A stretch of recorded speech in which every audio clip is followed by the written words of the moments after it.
नमस्कार बच्चों, simplify academy के यूट्यूब चैनल पर आपका बहुत बहुत स्वागत है। बच्चों, आज की क्लास में हम लोग डिस्कस करने वाले हैं क्लास रेप्टिलिया। हम लोग अपना बच्चों सुपर क्लास टेट्रापोडा स्टार्ट कर चुके हैं। टेट्रापोडा का मतलब होता है जिनके पास 4 लिम्स होते हैं या 2 पेयर ऑफ लिम्स। ठीक है, तो हमने अपनी पहली क्लास एम्फीबियन लास्ट लेक्चर में फिनिश कर ली है। आज हम डिस्कस करने वाले हैं रेप्टाइल्स के बारे में। ठीक है बच्चों, देखते हैं। देखिए, जो बच्चों यहाँ पर नाम है क्लास रेप्टिलिया, बेसिकली वो आया कहां से, वो ओरिजिनेट कहां से हुआ है।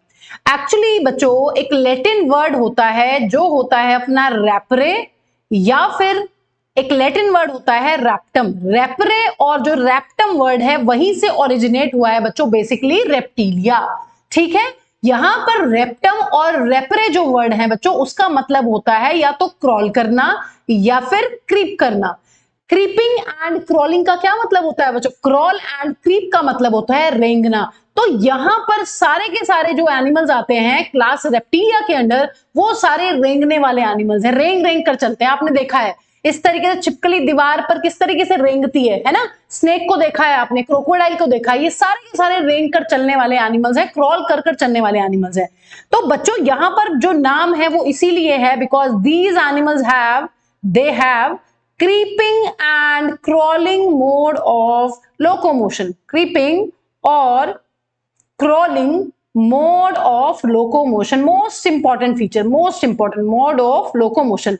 तो हमें ये बात ध्यान रखनी है बच्चों, ये बहुत ही यूनिक फीचर है यहाँ पे कि नाम कहां से ओरिजिनेट हुआ है। नाम जो है वो एक लैटिन वर्ड से डिराइव है। लैटिन वर्ड है अपना रैपरे और रैप्टम।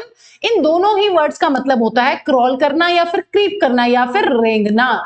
तो रेंग रेंग कर चलते हैं ये सारे जो एनिमल्स हैं, जो अपने रेप्टाइल्स हैं, ये सभी रेंग कर चलते हैं। तो दे हैव क्रीपिंग और क्रोलिंग मोड ऑफ लोकोमोशन, इसलिए यहां पर नाम पड़ा है क्लास रेप्टिलिया। ठीक है, अब हैबिटेट की बात करते हैं बच्चों। अभी तक हम हैबिटेट देख रहे थे, हमने क्लास एम्फीबिया की बात की थी लास्ट क्लास में।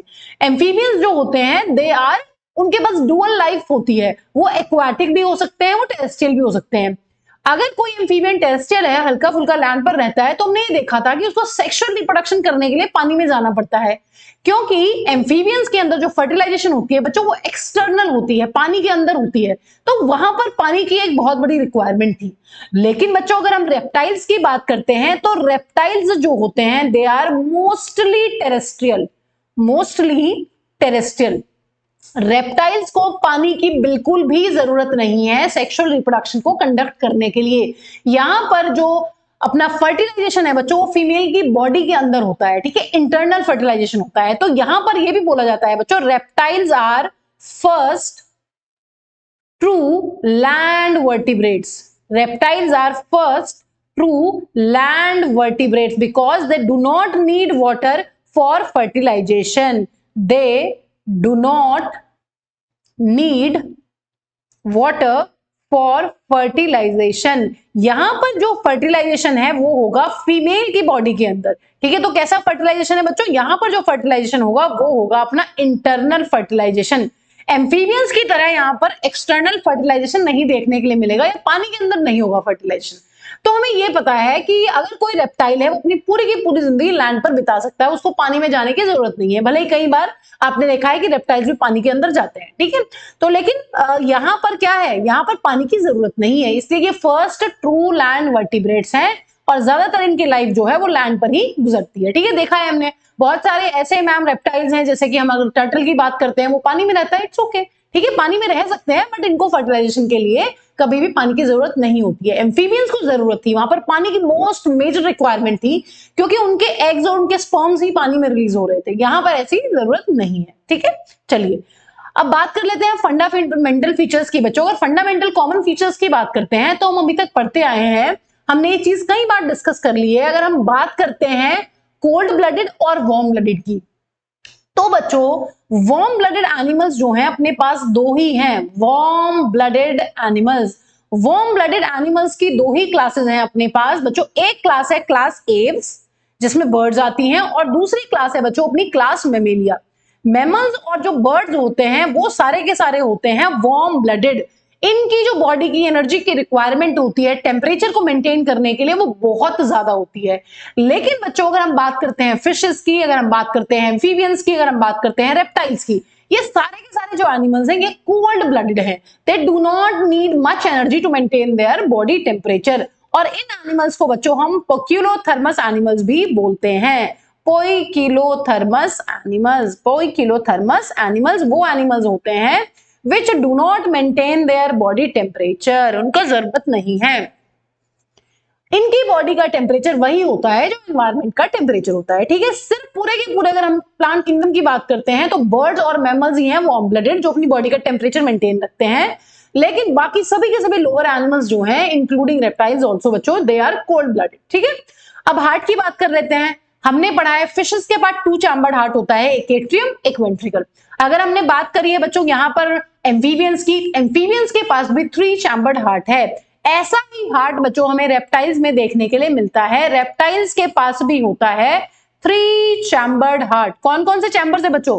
एक जो चैम्बर होता है वो होता है अपना राइट एट्रियम, दूसरा चैम्बर बच्चों यहां पर होता है अपना लेफ्ट एट्रियम, और जो तीसरा चैम्बर होता है बच्चों वो होता है अपना वेंट्रिकल। तो यहां पर 3 चैम्बर्ड हार्ट है, 2 ऑरिकल्स या 2 एट्रियम है अपने पास, और वेंट्रिकल जो होता है वो सिंगल होता है। और वेंट्रिकल के अंदर बच्चों जो ब्लड हमें देखने के लिए मिलता है वो हमेशा मिक्स्ड ब्लड होता है, मिक्स्ड, ठीक है। Oxygenated and deoxygenated blood ventricles जो है वो पंप करते हैं, ठीक है। इसको हम आगे डिस्कस करने वाले हैं आने वाले चैप्टर्स में कि ऐसा क्यों है, ठीक है। दूसरी इंपॉर्टेंट चीज ये है बच्चों कि यहाँ पर एक बहुत मेजर एक्सेप्शन है। अगर हम एलिगेटर्स की बात करते हैं, हम क्रोकोडाइल्स की बात करते हैं, तो इनका जो हार्ट होता है वो होता है मैमल्स जैसा, दैट इज 4 चैम्बर्ड। तो ये बहुत बार बच्चों नीट में आ भी चुका है, आपको ये बात ध्यान रखनी है। Crocodiles and alligators have 4 chambered heart. NCERT alligator के बारे में नहीं लिखती है, बट एनसीईआरटी क्रोकोडाइल्स के बारे में लिखती है। तो हमें ये बात ध्यान रखनी है कि crocodiles have 4 chambered heart. It is very important exception बच्चों, हमें ध्यान रखना है, ठीक है। Rest of the reptiles have 3 chambered heart, ठीक है। यहाँ पर 4 चैम्बर्ड हार्ट है, 2 ऑरिकल्स होंगे 2 वेंट्रिकल्स होंगे, ठीक है। चलिए देखते हैं। अब अगर बॉडी की बात करते हैं बच्चों, बॉडी में हमें कुछ कॉमन से फीचर्स हैं जो याद रखने हैं। अगर हम यहाँ पर एक लिजर्ड का डायग्राम ड्रॉ करते हैं तो बच्चों हमें लिजर्ड कुछ ऐसी देखने के लिए मिलती है, ठीक है। एक रफ डायग्राम बनाकर यहाँ पर हम क्या कर लेते हैं, इसको समझने की कोशिश करते हैं कि कौन कौन से बॉडी के वो मेजर कैरेक्टरिस्टिक फीचर्स हैं जो हमें यहाँ पर ध्यान रखने हैं, ठीक है बच्चों। तो इस तरीके से अगर हम यहां पर एक सेकेंड,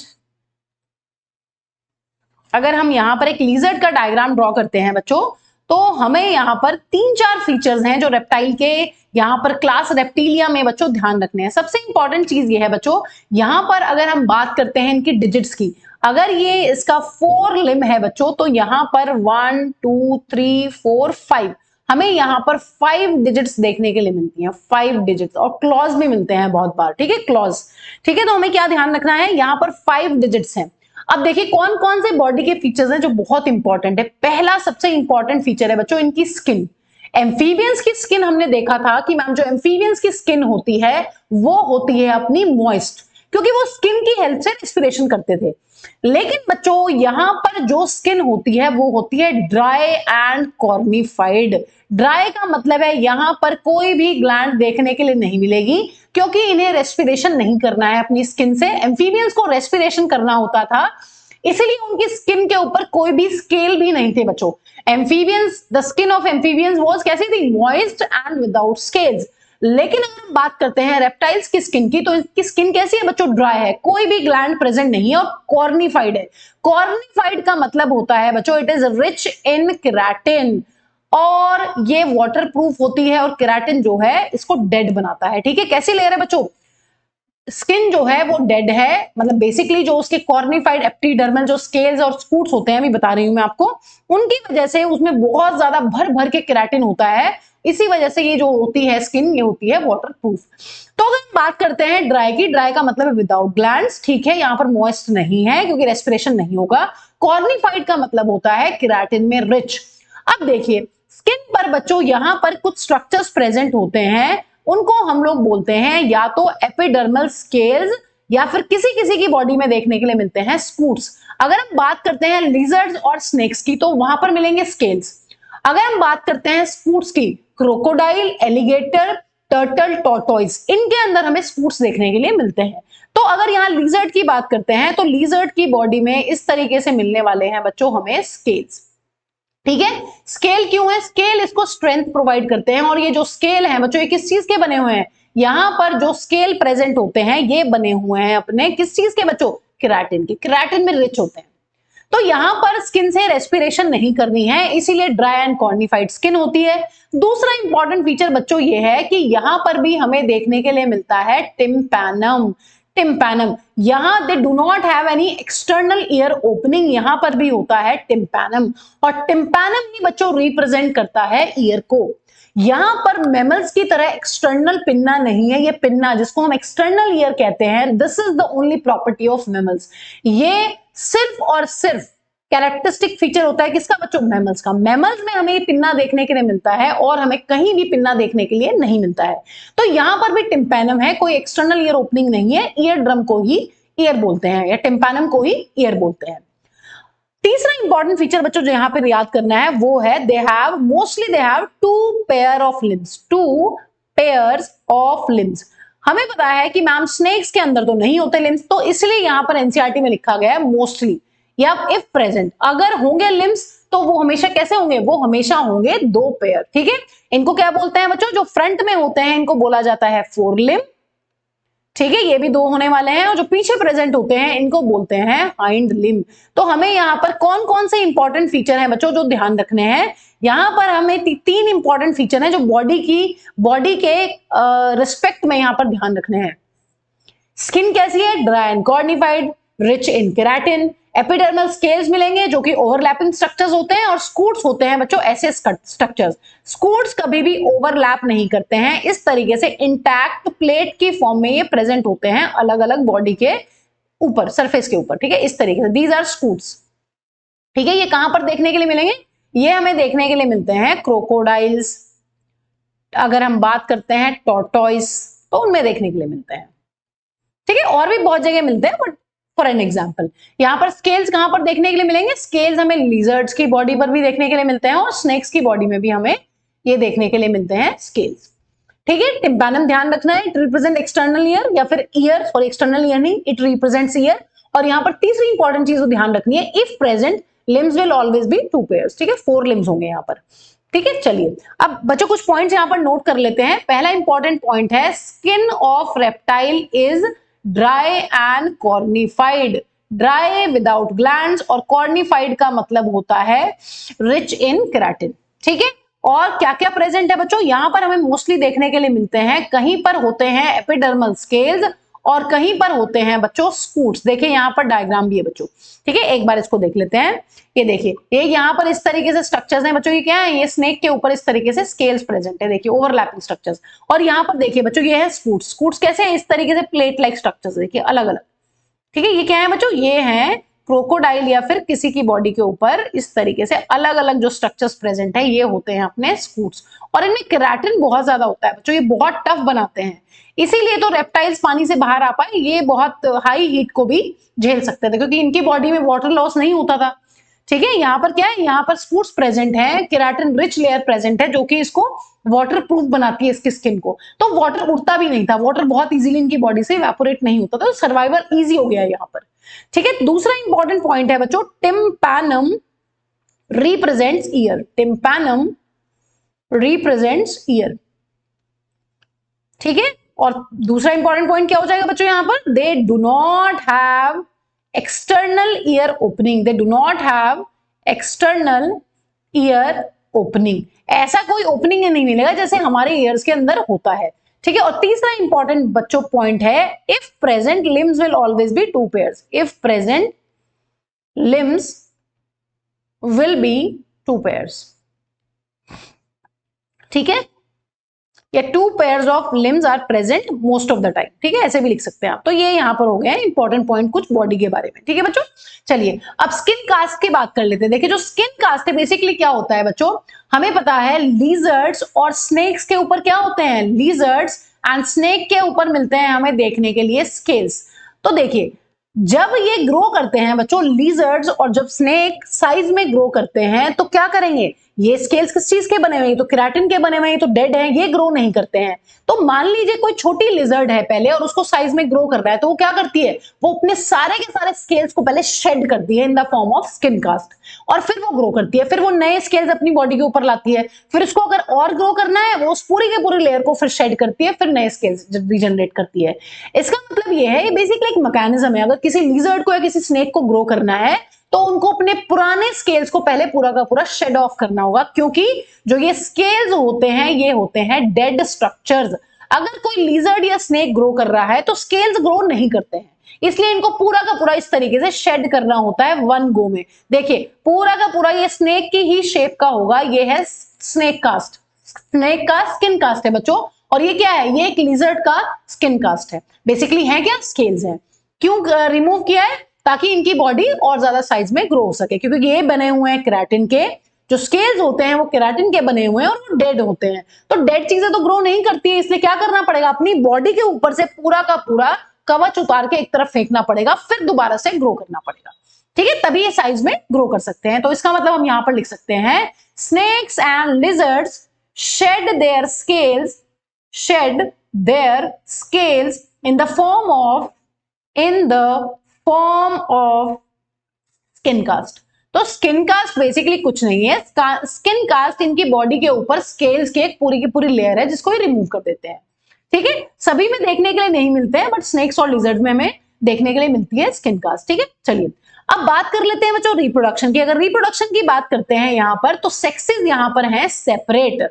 इसका मतलब यह है, एक मेल क्रोकोडाइल जो है वो अलग होगा और फीमेल क्रोकोडाइल जो है वो अलग होने वाला है, ठीक है। यहां पर मेल और फीमेल के बीच में अलग अलग हो गया है, ठीक है। अगर फर्टिलाइजेशन की बात करते हैं तो फर्टिलाइजेशन यहां पर देखने के लिए मिलने वाली है इंटरनल, क्योंकि यहां पर इनको पानी की बिल्कुल भी जरूरत नहीं है। ये पहले ट्रू लैंड वर्टिब्रेट से, ये लैंड पर अपनी पूरी की पूरी जिंदगी को बिता सकते हैं, इनको कोई जरूरत नहीं है पानी में जाने की। तो फर्टिलाइजेशन क्या होगा, फर्टिलाइजेशन होने वाला है इन द बॉडी ऑफ या inside the body of female, inside the females body, ठीक है। फर्टिलाइजेशन कहां होगा, फीमेल की बॉडी के अंदर होगा। ओवीपैरस है, एग ले करते हैं, ठीक है, ओवीपैरस होते हैं, ठीक है। लास्ट इंपॉर्टेंट चीज है बच्चों डेवलपमेंट। डेवलपमेंट होगी डायरेक्ट, हमें पता है अगर हम फिशेस से लेकर amphibians, reptiles, aves and mammals की बात करते हैं, तो सिर्फ एम्फीबियंस जो होते हैं उनमें इनडायरेक्ट डेवलपमेंट होती है, उनके अंदर हमें लार्वल स्टेज देखने के लिए मिलती है, लेकिन बाकी और किसी में भी बच्चों हमें लार्वल स्टेज देखने के लिए नहीं मिलती है।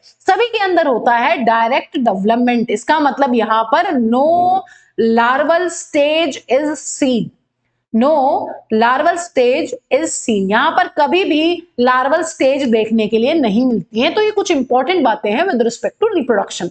सेक्सेस सेपरेट हो गए हैं बच्चों।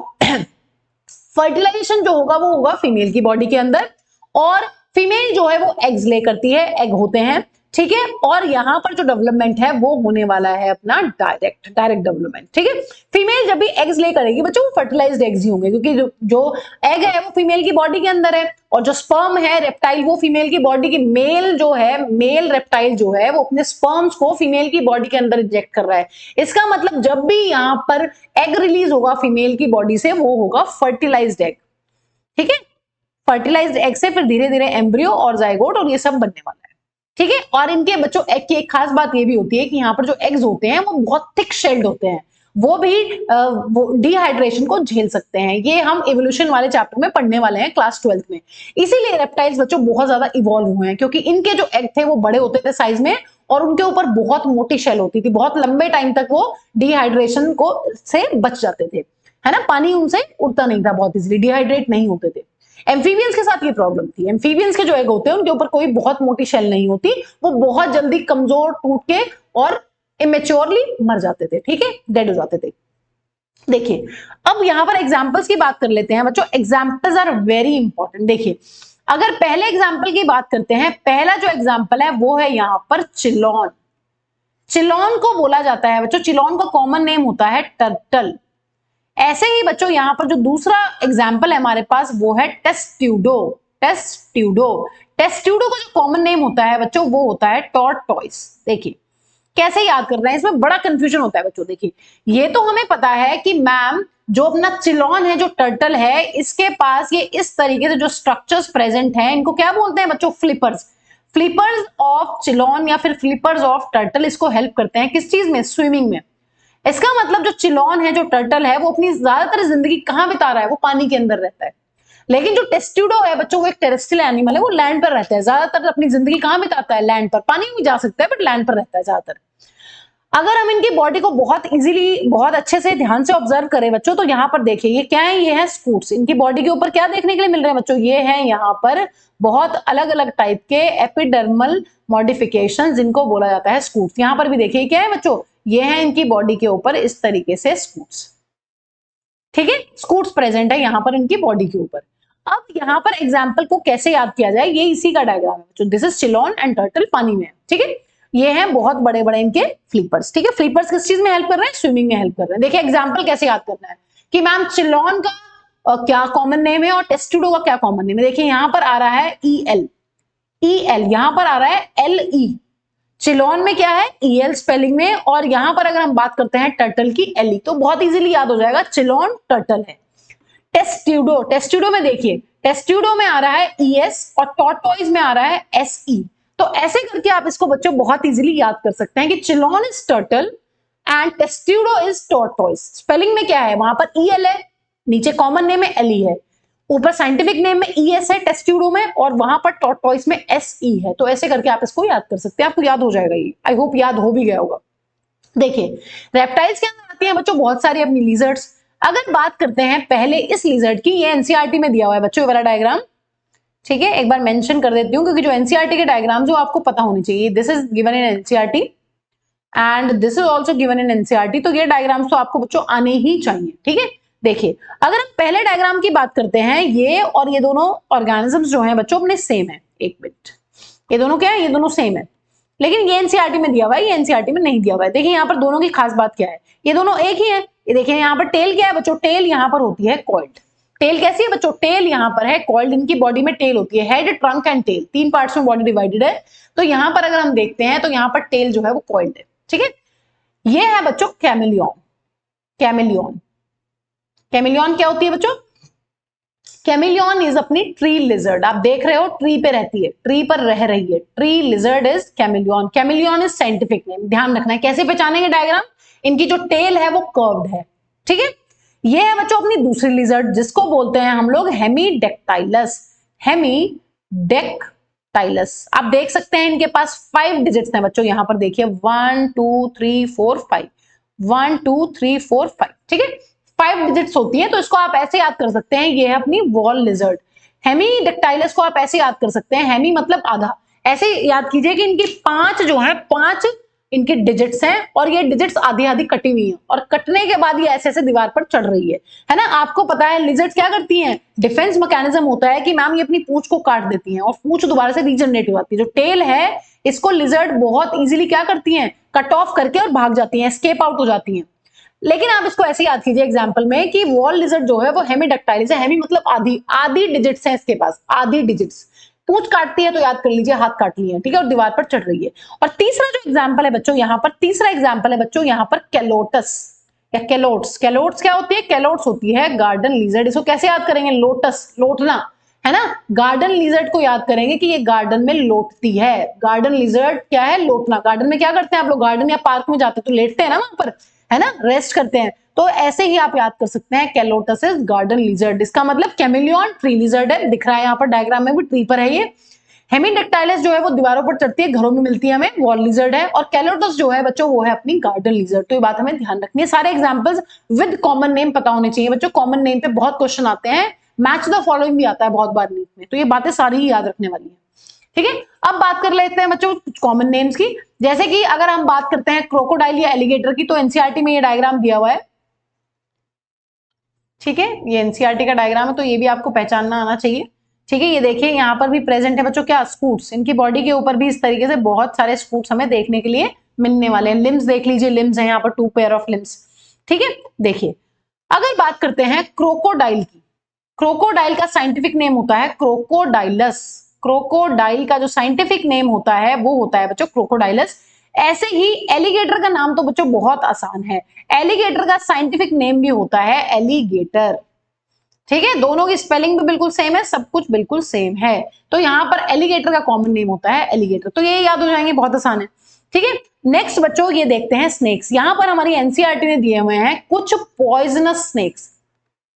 पॉइजनस स्नेक्स, ये ध्यान रखना है। ठीक है, कौन कौन से एनसीईआरटी में जो स्नेक्स हैं वो पॉइजनस दिए हुए। देखिए पहला जो स्नेक दिया हुआ है वो दिया हुआ है नाजा। Let me erase the spelling, okay let me right it again. नाजा। नाजा जो है बच्चों वो किसका साइंटिफिक नेम है? वो साइंटिफिक नेम है कोबरा का। पॉइजनस स्नेक होता है। कोबरा की प्रॉपर्टी होती है बच्चों कि इसमें हुड बनता है इस तरीके से ये। ठीक है, दूसरा इंपॉर्टेंट यहां पर जो स्नेक है बच्चों जो आपको याद रखना है वो है बैंगारूस। ठीक है, बैंगारूस का कॉमन नेम क्या होता है? बैंगारूस का कॉमन नेम होता है क्रेट। और यहां पर तीसरा जो स्नेक है बच्चों वो है वाइपरा। ठीक है, वाइपरा का कॉमन नेम क्या होता है? वाइपर। ठीक है, तो ये हमें तीनों एग्जांपल्स बच्चों रेप्टाइल्स के पॉइजनस स्नेक के स्पेशली ध्यान रखने हैं। सारे के सारे एग्जांपल्स बच्चों बहुत इंपॉर्टेंट है इस चैप्टर में। नाजा कैसे याद करोगे? नाजा का नाम है कोबरा, नाको। नाको, नाजा कौन सा स्नेक है? कोबरा। और बैंगारू कैसे याद करोगे? बाकर है। बैंगारू जो पॉइजनस स्नेक है वो क्रेट है, याद करना है बाकर। कैसे याद करोगे? नाको, बाकर। और वाइपरा जो है वो तो बहुत सिंपल है याद करना, सो कॉमन नेम वाइपरा का कॉमन नेम होता है वाइपर। ठीक है, विद दिस बच्चों we have finished class Reptilia. I hope आपको सारे एग्जांपल्स लर्न हो गए हैं, आपको बहुत अच्छे से ये टॉपिक समझ में आ गया होगा। अब एनसीईआरटी रीड करेंगे तो आपका काम बिल्कुल ही आसान हो जाने वाला है। थैंक्स फॉर वॉचिंग बच्चों, मिलते हैं अगली क्लास में जिसमें हम लोग डिस्कस करेंगे क्लास एवीज बर्ड्स के बारे में।